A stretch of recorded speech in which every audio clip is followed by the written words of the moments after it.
오늘도 새벽 야화를 찾아주신 여러분, 감사합니다. 구독과 좋아요를 누르시고 행운을 받아가세요. 새벽 야화의 재밌는 이야기 시작합니다. 조선의 어느 작은 마을 가세가 기울어버린 한 양반 집안에는 두 딸이 있었습니다. 첫째 딸은 비록 용모가 그리 출중하지는 않았으나 집안이 풍족하던 시절에 20살의 젊은 신랑에게 시집을 갔고, 둘째 딸은 어여쁜 외모를 가지고 있었으나 집안 사정이 어려워지면서 무려 60살의 노인에게 시집을 가야만 했습니다. 그러나 둘째 딸은 이 혼사를 받아들이고 싶지 않았습니다. 그녀는 혼례 사실을 알고 난 뒤 방 안에서 아버지를 향해 울먹이며 소리쳤습니다. 아버지, 제발요. 저는 그렇게 늙은 사람과 살 수 없어요. 차라리 평생 시집을 가지 않겠다 하지 않습니까? 아버지는 무거운 표정으로 딸을 바라보며 깊은 한숨을 내쉬었습니다. 내 딸아, 나도 내 마음이 편한 줄 아느냐? 하지만 이 아비가 너를 굶기고 살릴 수 없는 처지이니 이 길밖에 도리가 없구나.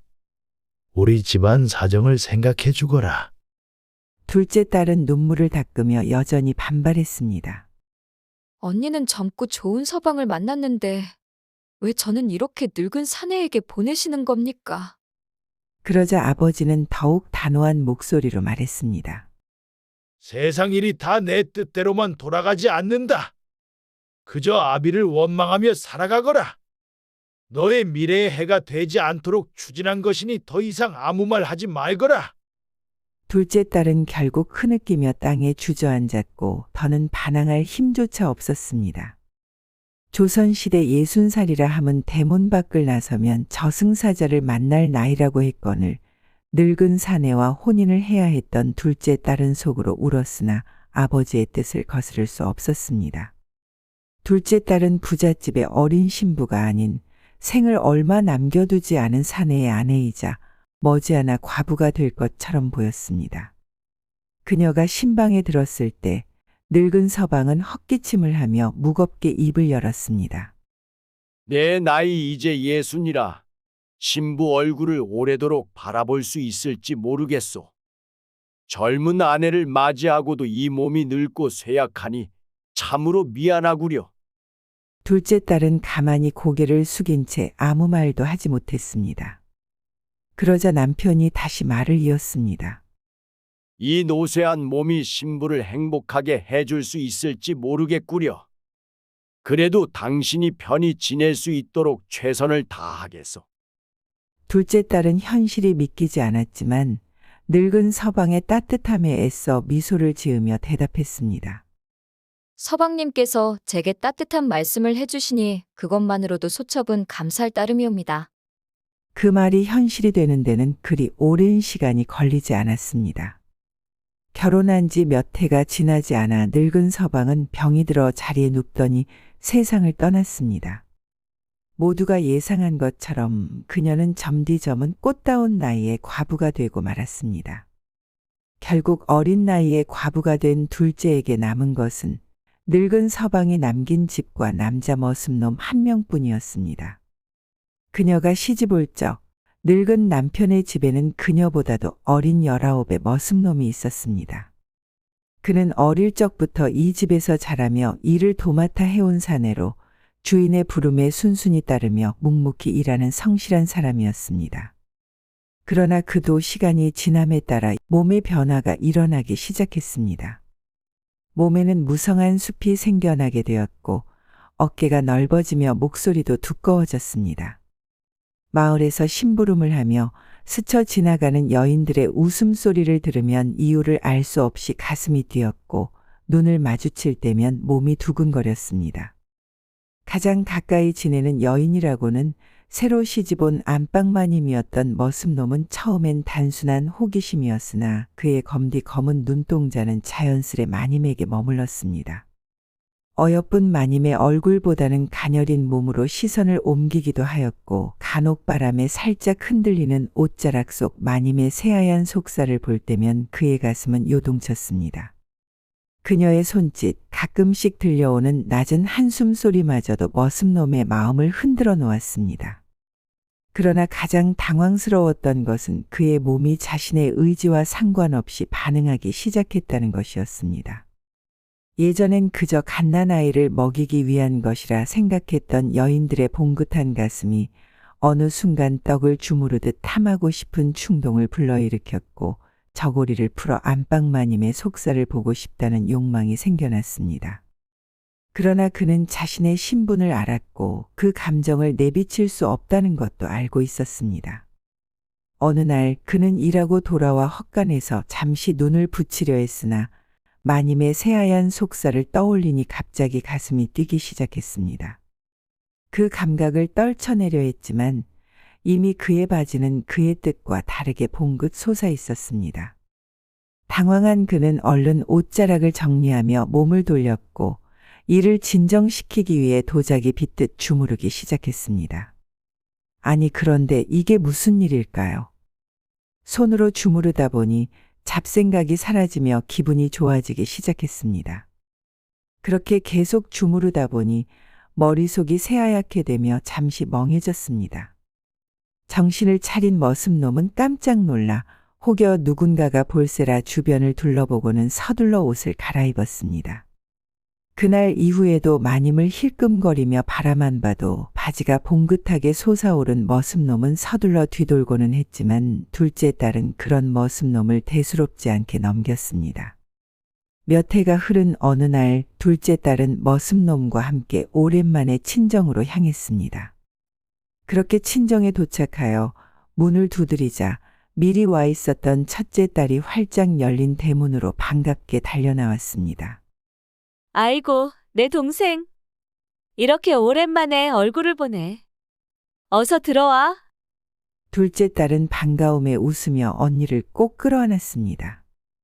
그러나 곁에 서 있던 머슴놈을 본 첫째 딸은 고개를 갸웃하며 그의 몸을 훑어보더니 장난기 어린 미소를 지으며 말했습니다. 어머, 동생아. 같이 온 이 머슴놈이 참 실하게 생겼구나. 집안일이며 농사일도 아주 든든하겠어. 머슴놈은 첫째 마님의 농에 당황하여 어찌할 바를 모르고 헛기침을 하며 고개를 숙였습니다. 그러나 그의 가슴 한편에서는 묘한 감정이 스멀스멀 피어오르는 듯했습니다. 마님의 손길과 눈길 하나에도 심장이 요동치던 터였는데 다른 여인의 입에서 직접 실하게 생겼다는 말을 듣자 그 의미가 무엇이든 간에 왠지 모르게 몸이 달아오르는 느낌이 들었습니다. 하지만 그는 애써 아무렇지 않은 척 입술을 꼭 다물고 얌전히 서 있을 뿐이었습니다. 둘째 딸은 그런 머슴놈을 슬쩍 쳐다보며 머쓱한 듯 웃고는 첫째 딸의 손을 잡고 집 안으로 들어갔습니다.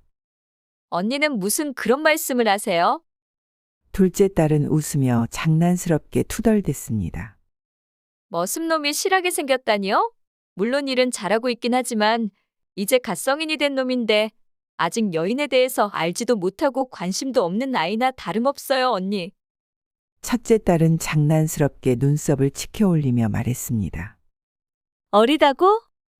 동생아, 내 보기에 아주 튼튼한 장정이구만. 아직 철이 덜 든 것이지. 몸만 보면 제법 듬직하더구나. 아이 참, 그만 좀 해요, 언니. 그러지 말고 배고프니 얼른 밥이나 좀 먹읍시다. 아이고, 내 정신 좀 봐. 안 그래도 너가 좋아하는 음식을 해놓았으니 얼른 먹자꾸나. 밤이 깊어지고 두 자매는 방 안에 나란히 앉아 그간 나누지 못했던 대화를 나누었습니다. 첫째 딸은 둘째 딸의 손을 꼭 잡으며 다정하게 웃었습니다.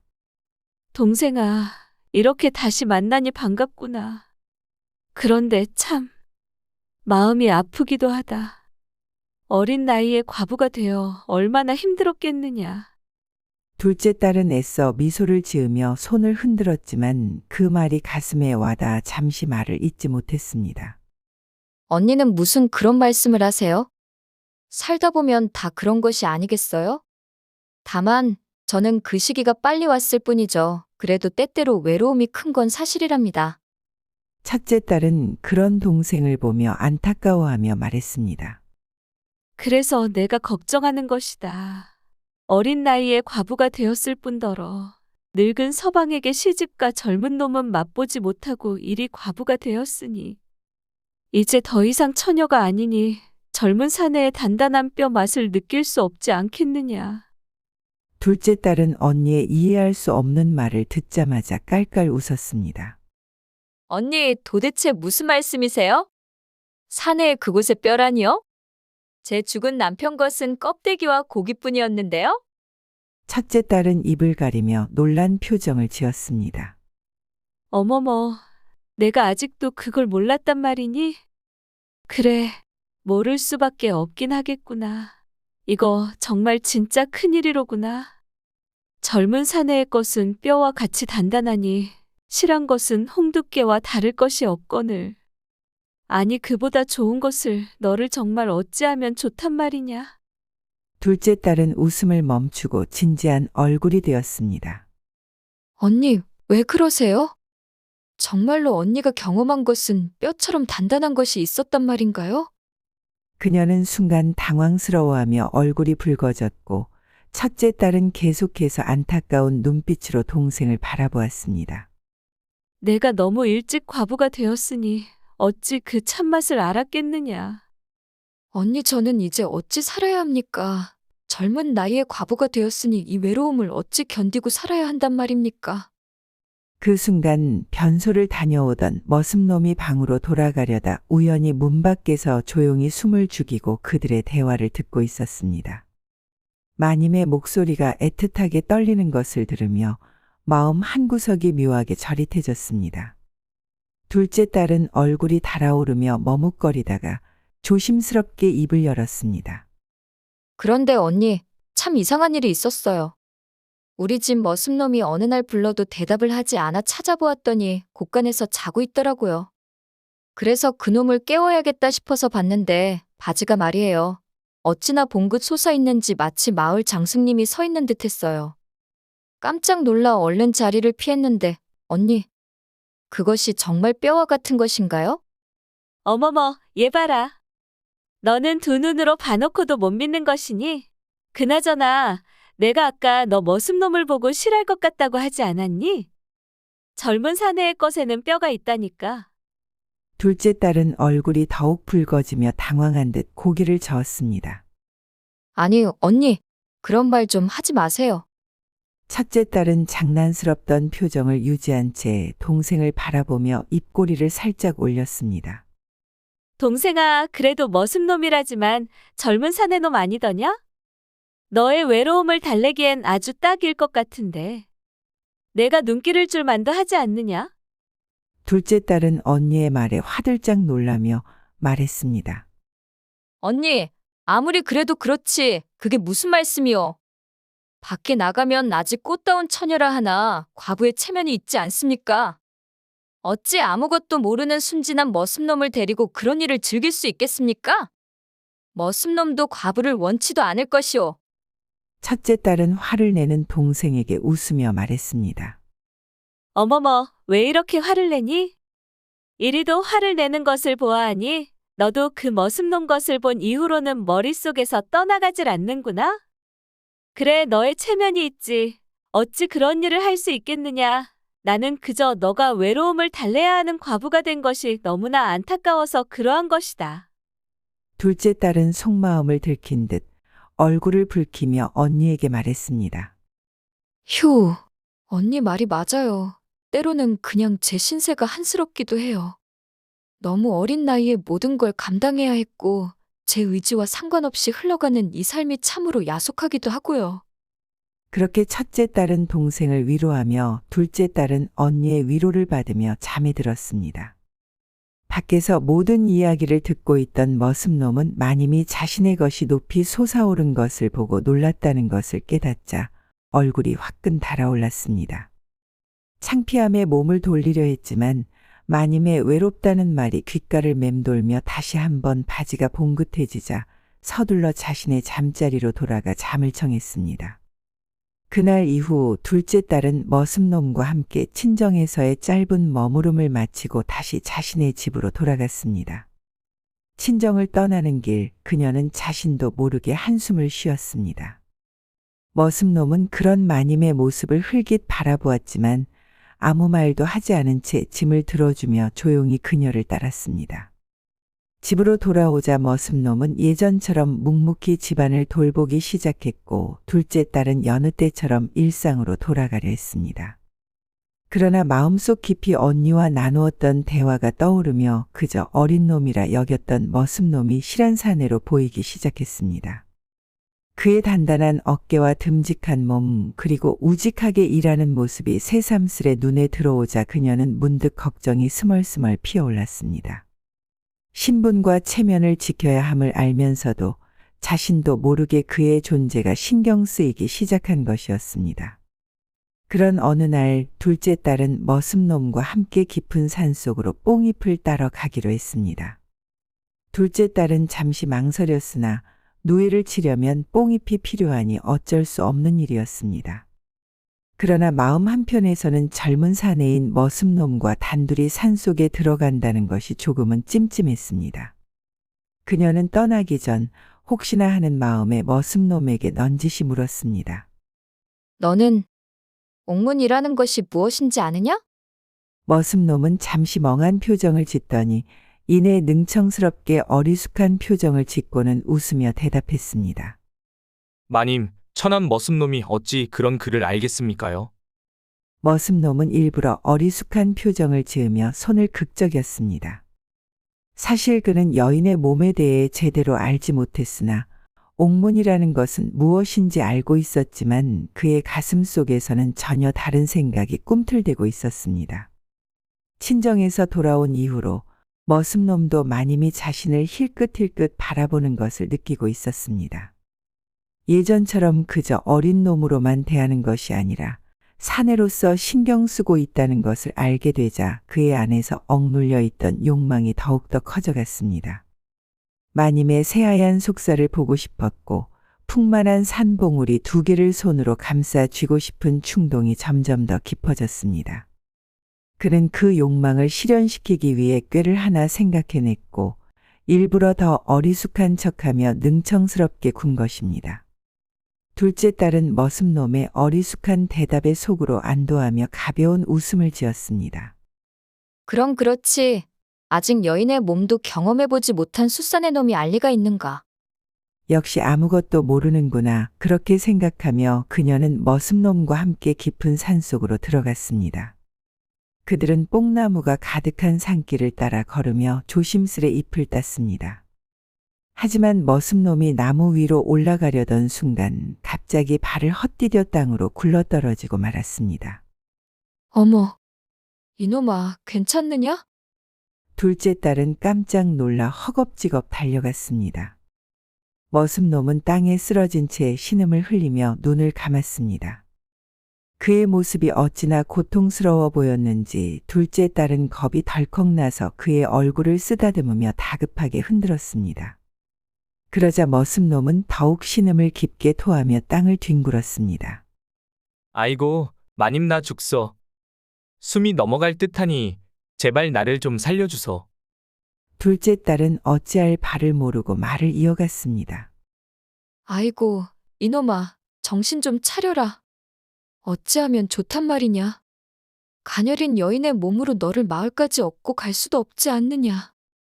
머슴놈은 흐느끼듯 신음하며 힘겹게 입을 열었습니다. 제가 듣기론 이 산밖에 푸른 보자기를 두른 신령한 의원이 있다고 하였는데 그분께 가서 여쭈어 보시는 게 가장 빠를 듯 하옵니다. 알겠다. 아파도 조금만 기다리너라. 내 얼른 다녀오마. 둘째 딸은 당황한 채 서둘러 산을 내려가기 시작했습니다.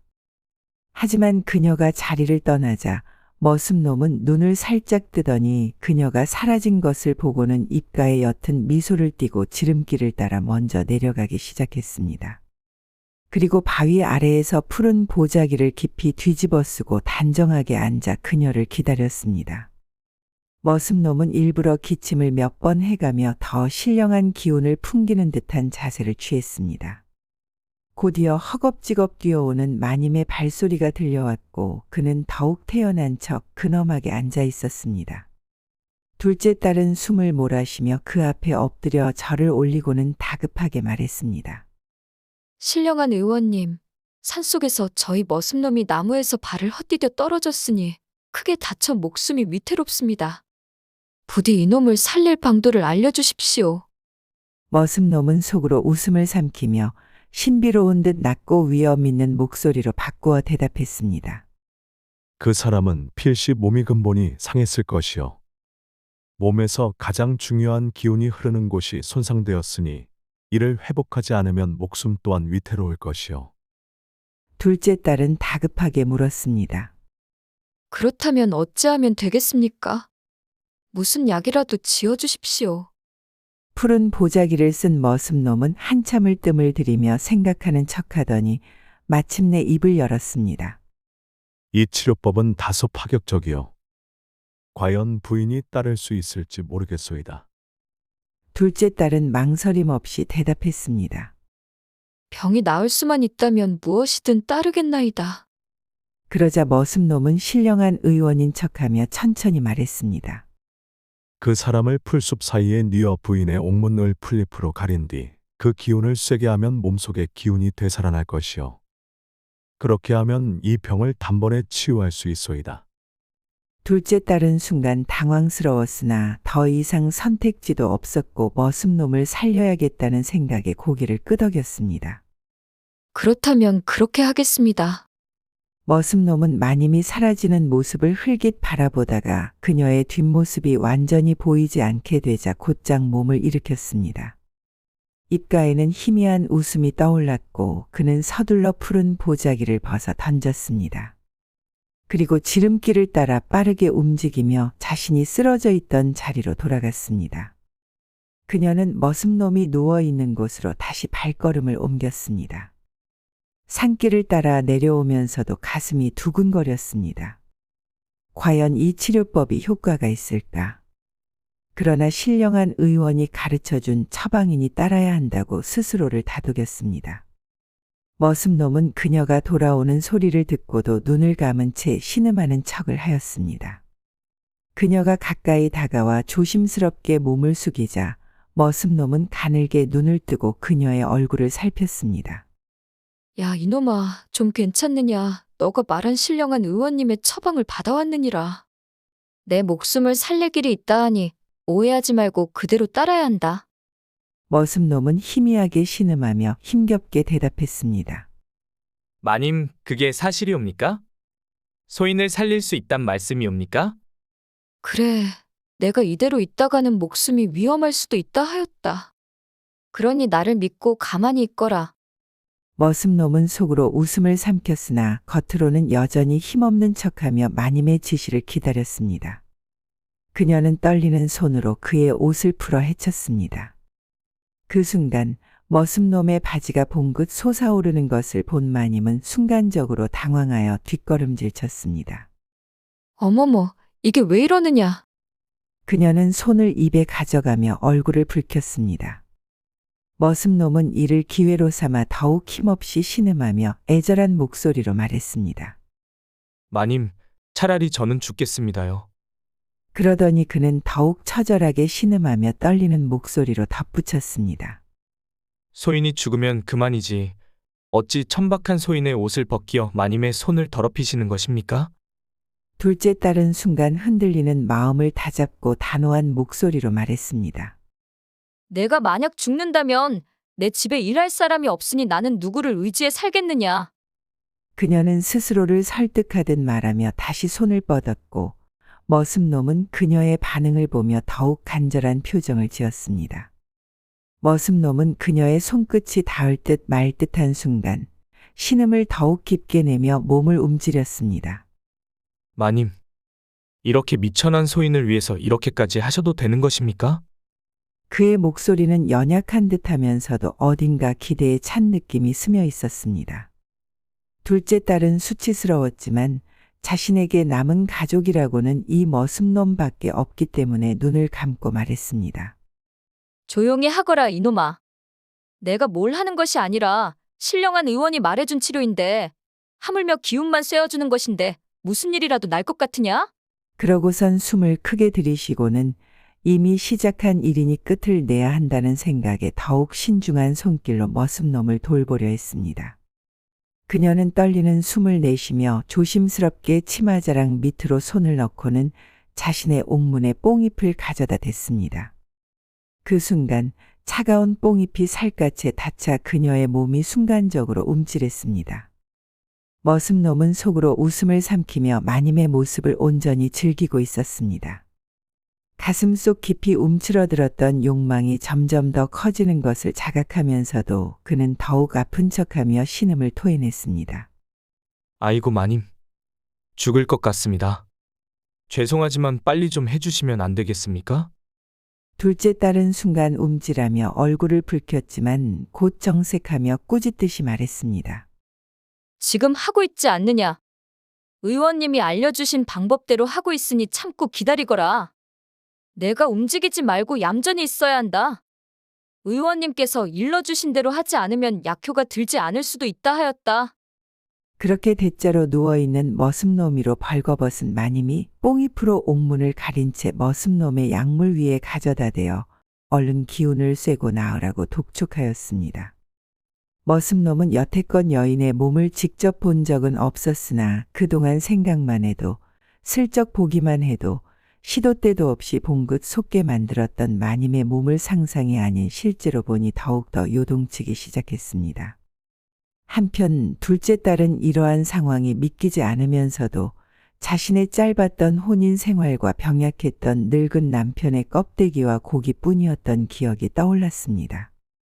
또한 친정에 다녀오면서 언니가 해주었던 사내의 그곳에는 뼈가 있다더라 라는 말이 그녀의 머릿속을 스쳐 지나가니 잊었던 사내에 대한 외로움과 호기심이 극에 달했습니다.